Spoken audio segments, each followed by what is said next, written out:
As Ronnie said, I've been here so many times. I feel like this is my second home, being here at the Asia Society in Hong Kong.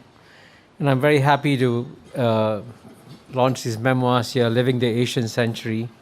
So what I propose to do in the brief time I have here, in about 5 or 10 minutes, is to try and explain why I wrote these memoirs at this phase in my life, especially after I turned 75 last year.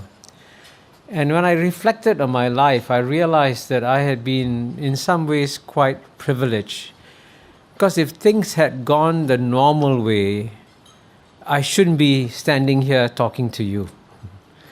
When I was born and brought up, a different destiny awaited me. And when I was born in Singapore in 1948, in a very poor third world developing British colony called Singapore.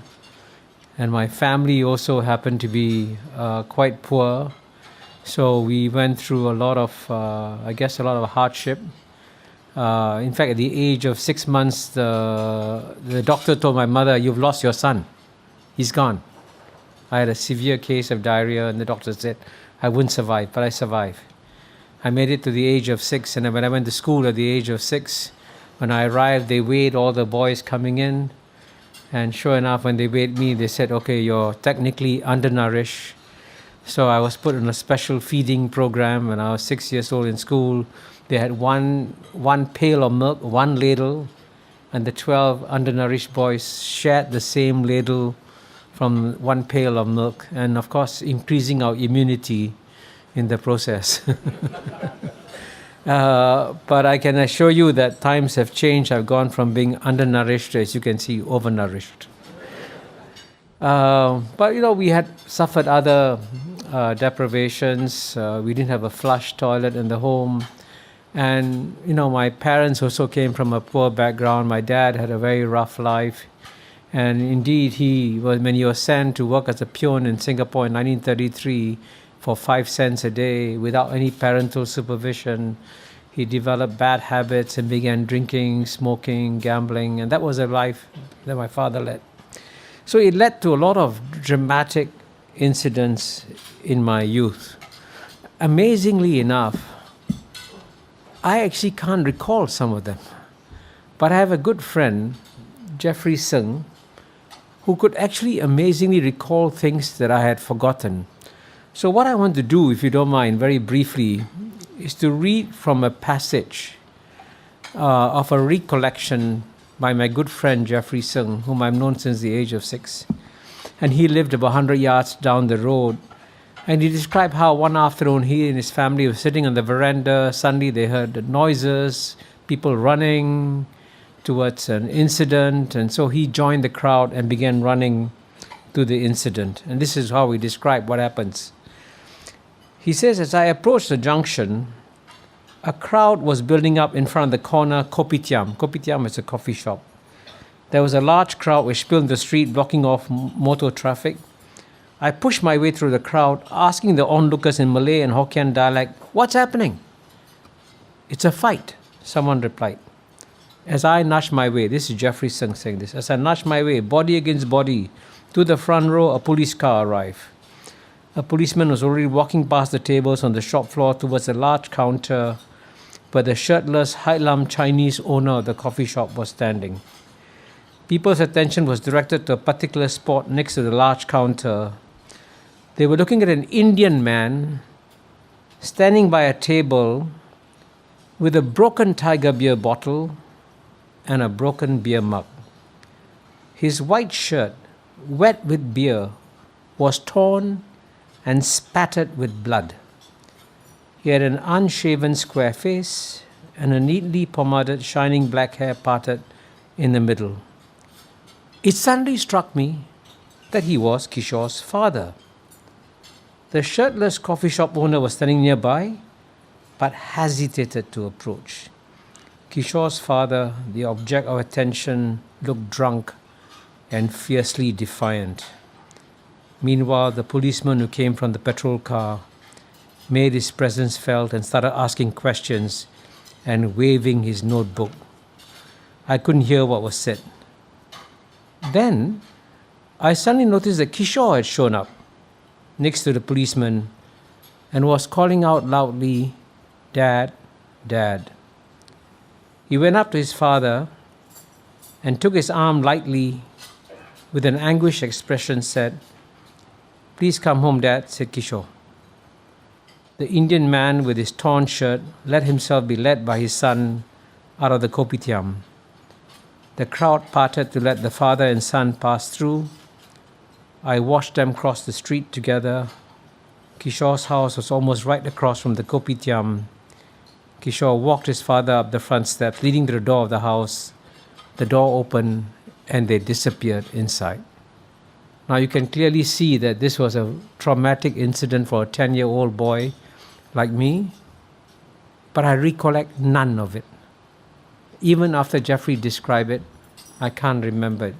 So it shows you in some ways how faulty memories can be. I can remember other things. I can remember when my neighbors came to my house and said, "Kishore, come out. You have to go to the drain nearby." I say, "Why?" They say, "Your father is sleeping in the drain. He fell in after he got drunk."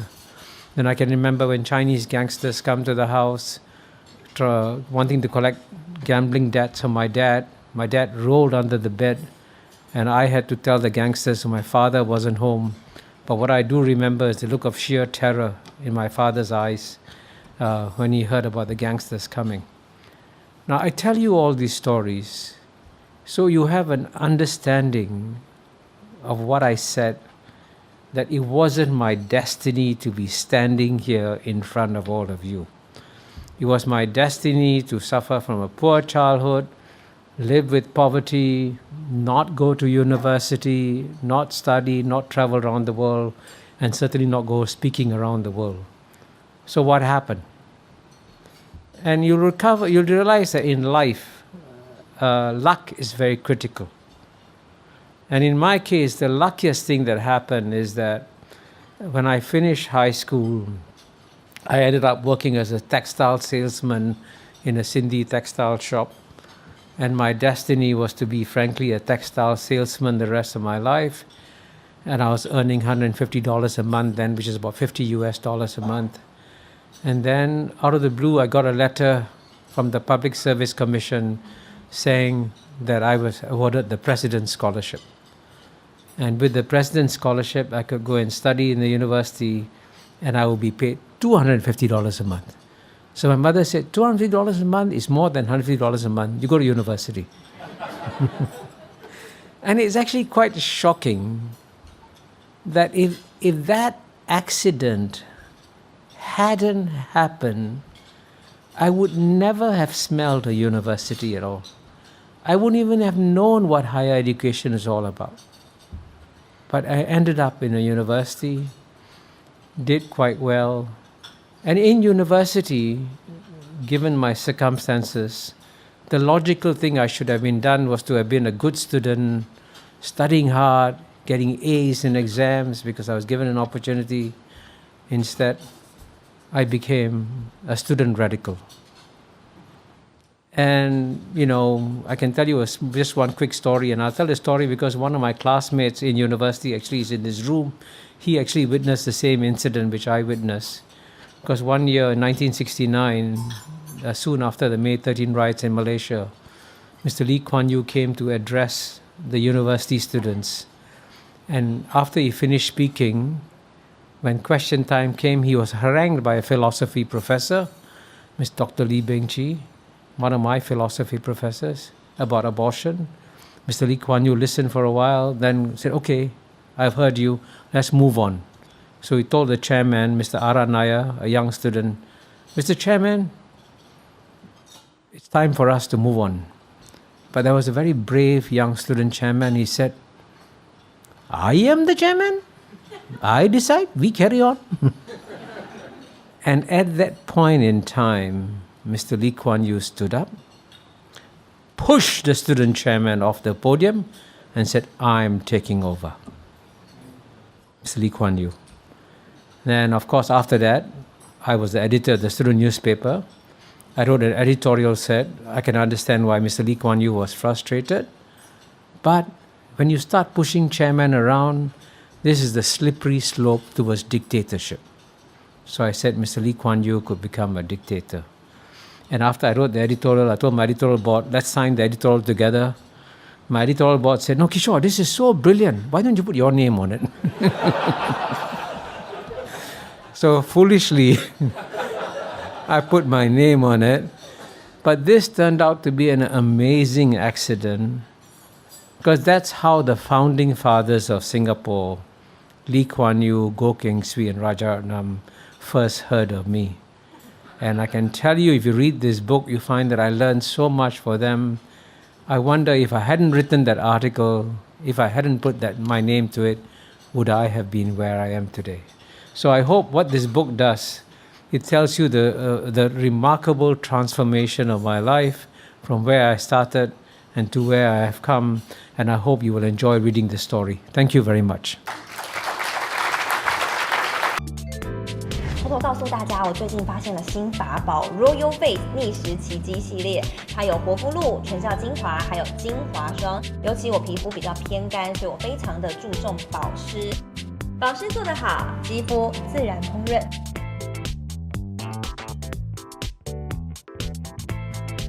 提亮肤色更年轻，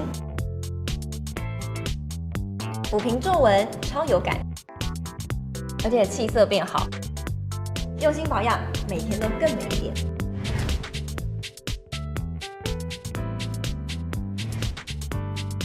美吧。